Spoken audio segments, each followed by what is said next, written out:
Für manche ist es das ultimative Abenteuer.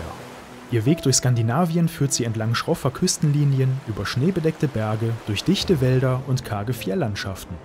Elche und Rentiere stehen am Wegesrand Spalier, während die Kompassnadel stetig nach Norden zeigt. Für andere wiederum ist es eine absolute Verschwendung ihrer Lebenszeit von Benzin und Profiltiefe. Sie sehen nur eine mückenverseuchte Mondlandschaft, in der auch im Sommer noch Schnee fallen kann, und einen viel zu weiten Weg, nur um am Ende sagen zu können, ich war da.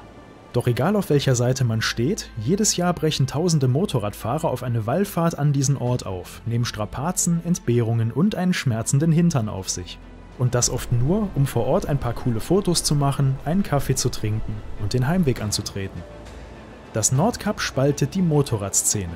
Das will ich als Anlass nehmen, dem Mythos des Nordkaps mal auf den Grund zu gehen.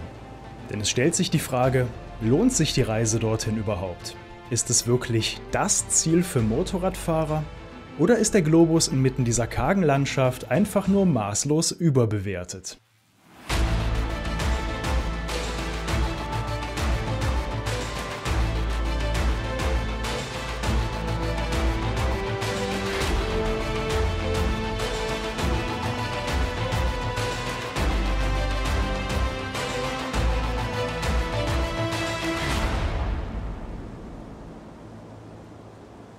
Um erstmal alle auf einen gemeinsamen Nenner zu bringen, zunächst zur Frage, wie kommt es eigentlich zum Mythos rund um das Nordkap? Das Nordkap ist der nördlichste Punkt des europäischen Kontinents. Wenn du mir diesen Satz ohne Widerspruch abkaufst, dann tut es mir leid, aber dann bist auch du bereits dem Hype um das Nordkap auf den Leim gegangen. Denn das Nordkap ist eben nicht der nördlichste Punkt des europäischen Kontinents, sondern lediglich der nördlichste mit einem Fahrzeug erreichbare Punkt. Die Landzunge Knivschell-Odden ragt nicht weit vom Nordkap entfernt nochmal 1,4 Kilometer weiter nördlich ins Meer und ist der offizielle nördlichste Punkt. Doch im Gegensatz zum Nordkap kommt ihr hier nicht bequem mit eurem Motorrad hin, sondern müsst einen mehrere Kilometer langen Pfad entlang kraxeln. Das ändert aber nichts an seiner Bedeutung als ikonischem Reiseziel. Denn jährlich brechen tausende Motorradfahrer, Campervan-Bummler, Fahrradfahrer und Wanderer auf, um ihren Fußabdruck am Globus zu hinterlassen.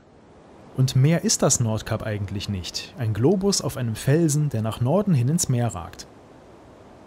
Er hier ist auch das finale Ziel der Pilgerfahrt ans Nordkap, denn die endet mit einem Foto von sich und dem eigenen Motorrad am Globus als dem Symbol, dass man die Reise geschafft und alle Strapazen überstanden hat.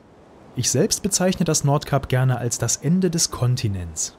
Wenn ihr das Nordkap erreicht, endet nicht nur die Straße, sondern auch das Festland und mit ihm der europäische Kontinent. Abgesehen von den Inseln Spitzbergens wartet hinter dem Horizont kein Land mehr, sondern nur noch das Eis des arktischen Ozeans. Dadurch ist das Nordkap ein Symbol für eine richtige Fernreise, ein weit entfernter Ort inmitten einer weitgehend unbewohnten Region und oft unberührten Natur. Liebt es oder hasst es, aber genau aus diesem Grund steht das Nordkap auch bei vielen Motorradfahrern auf der Löffelliste, also der Liste der Orte, die man noch besuchen möchte, bevor man den Löffel abgibt. Besonders die letzten Kilometer ans Kap unterstreichen dieses Gefühl. Sie bestehen aus einer Mischung aus Fjorden, Klippen, Rentieren am Wegesrand und der klassischen Fjelllandschaft. Diese karge Landschaft sorgt für das Gefühl, mehr und mehr am Ende der Welt angekommen zu sein. Das alles macht in Kombination den Mythos rund um das Nordkap aus. Die geografische Bedeutung als nördlichster Punkt, die besondere Landschaft und der Abenteuercharakter der Reise. So, bleibt immer noch die Frage, ob sich das Nordkap als Reiseziel eigentlich lohnt. Meine ehrliche Antwort: Nein, das Nordkap an sich ist eigentlich uninteressant. Aber warte noch, bevor du jetzt verärgert wegklickst oder mir ein „Ich wusste es" in die Kommentare hämmerst, denn so einfach ist es nicht. Zunächst 2 Sätze dazu, warum ich das Nordkap als Reiseziel generell für überbewertet halte. In der Videoreihe meiner ersten Reise ans Nordkap im Jahr 2020 habe ich mich in einem Abschnitt darüber aufgeregt, dass vor allem ältere Motorradfahrer sich oft darüber lustig machen, die Reise ans Nordkap sei heutzutage ja angeblich keine Herausforderung mehr. Und während wir von der E6 auf die E69 wechseln und die letzten Kilometer ans Nordkap zurücklegen, möchte ich noch kurz 2 Worte an diejenigen richten, die diese Tour noch machen möchten. Ihr werdet unterwegs garantiert auf ältere Herrschaften treffen, die euch weismachen wollen, dass eine Reise ans Nordkap heute ja so einfach ist. Sie selbst sind ja vor 100 Jahren gefühlt noch mit der Postkutsche über Schotterstraßen ans Nordkap gereist und mussten unterwegs noch Trolle im Faustkampf bezwingen. So klingt es zumindest, wenn man ihren Geschichten lauscht. Heute ist das ja absolut kein Abenteuer mehr, wie ihr seht, wurde die Straße ja längst asphaltiert. Tut mir einen Gefallen, hört nicht auf diese Leute. Es ist nicht die Schuld jüngerer Menschen, dass wir heute eine asphaltierte Straße zum Nordkap haben, ein Tunnel auf die Insel führt und es dort ein Besucherzentrum mit Toiletten gibt. Aber jetzt, wo diese Infrastruktur da ist, müssen wir sie nun mal nutzen. Ich fahre nicht ohne Grund eine GS, glaub mal, ich wäre auch ohne Asphaltstraßen ans Nordkap gefahren. Meine Reise dorthin ist deswegen auch nicht weniger abenteuerlich. Ich habe unterwegs genauso geblutet, geschwitzt, gefroren, war einsam, hungrig, durstig, müde oder ängstlich. Also genau wie die älteren Herren es vor ihren 100 Jahren auch waren. Und genau genommen wurde diese Straße nur gebaut, weil früher so viele der heute Älteren ans Nordkap gefahren sind. Angebot und Nachfrage, BWL erstes Semester. Also sind diejenigen, die sich heute darüber beschweren, gleichzeitig auch diejenigen, für die diese Straße überhaupt erst gebaut wurde. Also, wenn ihr selbst noch auf diese Tour gehen wollt, dann macht einfach und lasst euch unterwegs bitte nichts erzählen. Meine Güte, was haben sich meine Videos in den letzten 3 Jahren weiterentwickelt? Auch wenn ich bei meiner Meinung bleibe, dass dieser Spott nicht angebracht ist, sehe ich das Ganze 4 Jahre später nicht mehr ganz so kritisch wie damals. Denn allein in den letzten 3 Jahren hat sich rund um das Nordkap einiges verändert und einige Straßen habe sogar ich nicht mehr wiedererkannt. 2020 fuhr ich die E69 hoch ans Kap noch über eine stellenweise sehr schmale Straße, die über lange Strecken direkt am Wasser entlang führte. Zugegebenermaßen recht eng, dafür unglaublich schön zu fahren. An einigen Stellen ist diese Straße aber bis 2023 neu gebaut und verbreitert worden, mehr ins Inland und kürzere Wege durch Tunnel. Auch das ist das Resultat von Angebot und Nachfrage. Mehr Menschen wollen ans Nordkap, also baut man den Weg dorthin aus und macht ihn für wirklich jedes Fahrzeug zugänglich. Ich werde jetzt einen Teufel tun und auf denselben Zug aufspringen, mich über all die lustig zu machen, die nicht mehr in den Genuss der alten Straße kommen werden. Allerdings bin ich in einem Punkt mittlerweile ganz bei den Kritikern, nämlich in dem Punkt, dass der Abenteueraspekt der Reise sehr darunter leidet. Man ist als Resultat dieser besseren Infrastruktur leider nur einer von gleichzeitig hunderten Menschen am Nordkap. Der Globus ist in der Hochsaison absolut überlaufen. Letztes Jahr habe ich mich stellenweise sogar gefragt, wo all diese Menschen plötzlich herkommen, da die Straßen bis dorthin nicht wirklich stark befahren waren. Das ist gut für die Menschen der Region, keine Frage. Heißt für Touristen aber, bereits beim Einfahren auf den Parkplatz des Nordkaps bekommt man als Motorradfahrer 50 norwegische Kronen abgeknöpft, der Parkplatz selbst ist brechend voll von Campervans.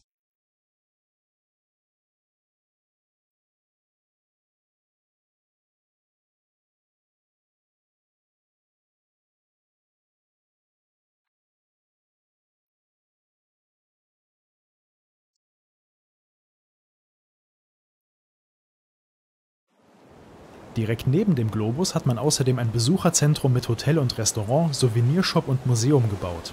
Eine Stimmung, die der geografischen und oft auch persönlichen Bedeutung dieses Ortes entspricht, kommt da nicht so richtig auf. Es fühlt sich eher an wie die Abfertigung am Flughafen. Wer sein Foto hat, der soll bitte weitergehen.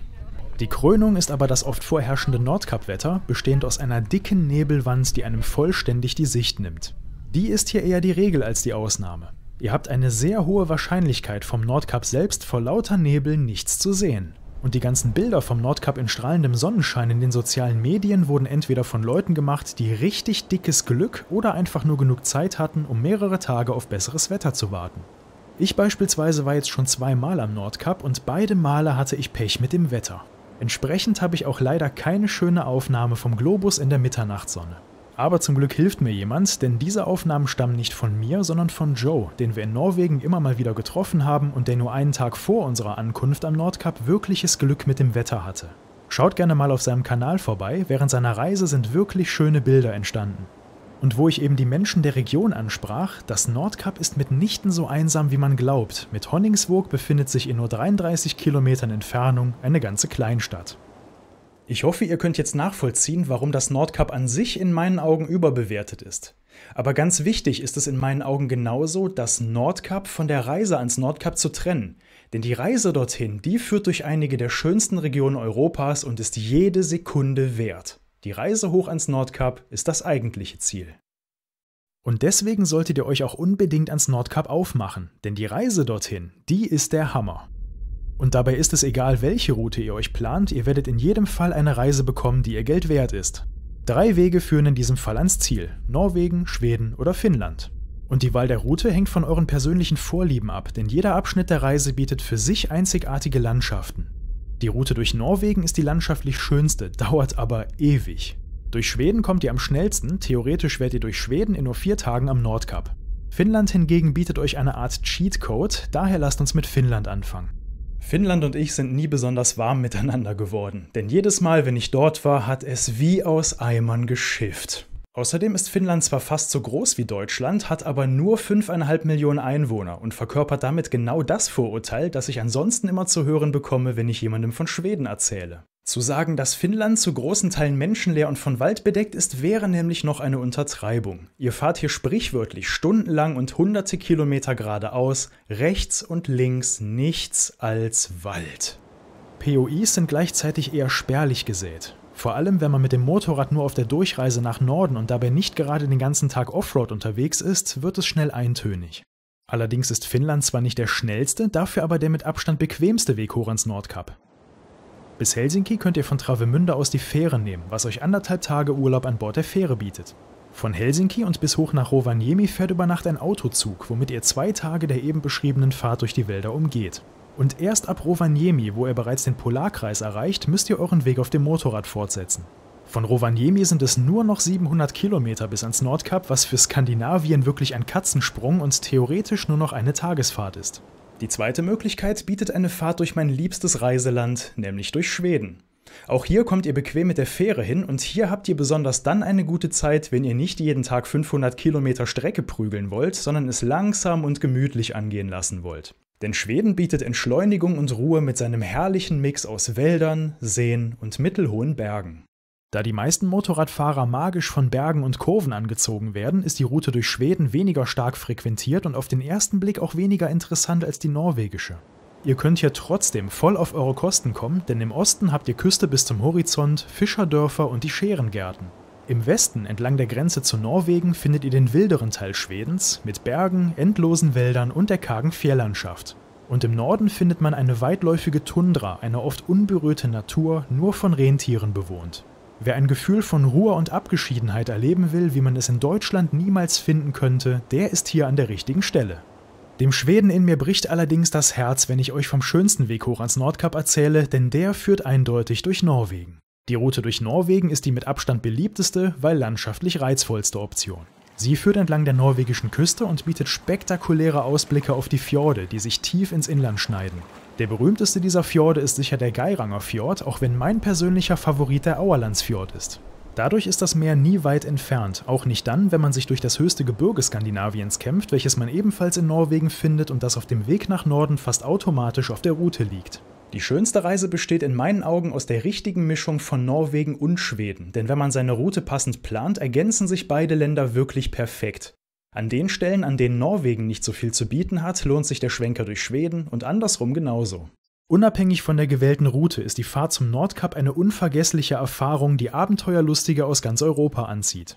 Die Wahl der Route hängt von euren persönlichen Vorlieben und vor allem eurer vorhandenen Zeit ab. So oder so werdet ihr die letzten knapp 100 Kilometer auf der E69 zurücklegen, die alle 3 Routen auf einen gemeinsamen Nenner bringt.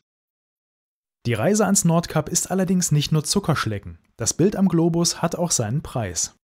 Zu Beginn dieses Videos habe ich von Strapazen gesprochen, die man bei einer Reise ans Nordkap auf sich nimmt und für die man sich mit einem Bild am Globus belohnt. Und die will ich euch natürlich auch nicht vorenthalten. Denn auch heute, obwohl die meisten Schotterstraßen mittlerweile asphaltiert wurden, das Nordkap über einen Tunnel statt einer Fähre erreicht werden kann und besonders die Älteren unter uns nicht müde werden zu betonen, wie vergleichsweise anstrengend diese Reise früher war, ist die Fahrt dorthin immer noch ein Abenteuer. Und die Herausforderungen beginnen bereits noch bevor man zu Hause losgefahren ist. Denn bis ans Nordkap sind es tausende Kilometer, die man auf 1000 verschiedenen Wegen fahren kann. Und wenn man es nicht schafft, seine Route entsprechend zu gestalten, werden diese langen Tage auf dem Motorrad eine absolute Qual. In Norwegen, Schweden oder Finnland sind 500 Kilometer Strecke eine andere Hausnummer als in Deutschland. Die Zeit, die wir in Deutschland dafür einplanen würden, könnt ihr in Skandinavien mal eben verdoppeln. Mit Stopps für Pausen, aber auch um Fotos zu machen und die Landschaft auf sich wirken zu lassen, wird der Tag oft schon nach 300 Kilometern beendet sein. 4.500 Kilometer ziehen sich in Summe so wie Kaugummi. Eine gute Routenplanung ist deswegen das A und O. Einfach auf gut Glück losfahren kann funktionieren, aber auch voll in die Hose gehen. Für dieses Jahr ist es schon zu spät, aber wenn ihr nächstes Jahr hoch ans Kap wollt, dann meldet euch doch zu Beginn der nächsten Saison bei mir. Ich greife euch bei der Routenplanung gerne unter die Arme. Euer Endgegner auf dem Weg ans Nordkap ist allerdings immer das Wetter. Ihr könnt euch noch so gut vorbereiten, eure Reise planen und in Ausrüstung investieren, wenn das Wetter nicht mitspielt, fahrt ihr nirgendwo hin. Lasst uns hier zunächst mal mit einem Vorurteil aufräumen. Auch wenn man sich im Polarkreis befindet, heißt das nicht, dass es dort im Sommer nicht sehr, sehr warm werden kann. Wer glaubt, man könne im Polarkreis nicht bei 30 Grad am Strand liegen, der war im Sommer noch nie auf den Lofoten. Die Wetterbedingungen in Skandinavien und besonders im Polarkreis sind aber generell so eine Sache. Nicht ganz so extrem wie auf Island, aber auch in Skandinavien kann sich das Wetter sehr schnell ändern. Daher solltet ihr euch von 35 Grad und Hochsommer bis hin zu 5 Grad und Herbstwetter mit Kleidung für alle Lagen ausrüsten. Ich bin in den letzten Jahren dutzende Male in den Polarkreis rein und auch wieder raus und so gut wie jedes Mal fungierte der Polarkreis als eine Wetterscheide. Hatte ich vorher die Sonne im Gepäck, fuhr ich ab dem Polarkreis im Regen. War es im Polarkreis nass und kalt, wurde es im Süden direkt um einiges besser. Das schlechte Wetter kann man wenigstens noch mit guter Kleidung ausgleichen, die starken Winde leider nicht. Besonders den Wind habe ich im Blick, wenn ich sage, dass ihr oben im Polarkreis gar nichts macht, wenn das Wetter nicht mitspielt. Denn Schutz habt ihr oben keinen mehr, stattdessen erwartet euch hochalpine Landschaft auf Meereshöhe. In den Buchten entlang der E69, also im Endanflug auf das Nordkap, erwarten euch einige Ecken, in denen es euch auch an sonnigen Tagen fast mit dem Motorrad in den Graben weht. Und wenn ihr dann endlich am Nordkap ankommt, habt ihr eine gute Chance darauf, das typische Nordkap-Wetter zu erleben. Nebel. Es kann immer passieren, dass ihr bis 20 Kilometer vor dem Nordkap durch strahlenden Sonnenschein fahrt, plötzlich aber in eine so dicke Nebelwand geratet, dass euer Vordermann plötzlich weg ist. Falls euch das passiert, ärgert euch bitte nicht. So wie euch geht es den meisten anderen auch wenn man auf Social Media natürlich immer nur die Bilder des Nordkaps in strahlendem Sonnenschein gezeigt bekommt. Freut euch lieber, dass ihr es bis hierhin geschafft und alle Herausforderungen gemeistert habt. Denn wenn ich an der Stelle einen alten und weisen Schweden zitieren darf, das ist eben Natur. Und damit eröffne ich die Diskussionsrunde in den Kommentaren. Lohnt sich die Reise ans Nordkap denn nun oder ist sie vollkommen überbewertet? Solltet ihr diese Reise antreten? Auf jeden Fall. Nur solltet ihr vorher eure Erwartungshaltung ändern. Denn das Nordkap an sich ist ein Ort, an dem man ankommt, seine 10 Fotos macht, einen Kaffee trinkt, viel zu viel Geld im Souvenirshop ausgibt und dann wieder verlässt. Wenn ihr das Nordkap allerdings erreicht, dann habt ihr sehr wahrscheinlich bereits eine mehrwöchige Tour durch Norwegen und Schweden oder eine mehrtägige Tour durch Finnland hinter euch. Und euch wurde vermutlich mehr und mehr klar, dass ihr mit einer falschen Erwartungshaltung in diese Reise gestartet seid. Das Nordkap wurde unterwegs immer mehr zu einem reinen Zwischenziel und der Weg nach Norden zum eigentlichen Reiseziel. Das Nordkap an sich ist mehr ein Sehnsuchtsort und der Globus auf den Klippen ist nur ein Symbol. Ein Symbol dafür, dass ihr die Strapazen einer sehr langen Reise auf euch genommen, Wind und Wetter getrotzt und eure Ängste im Vorfeld der Reise über Bord geworfen habt.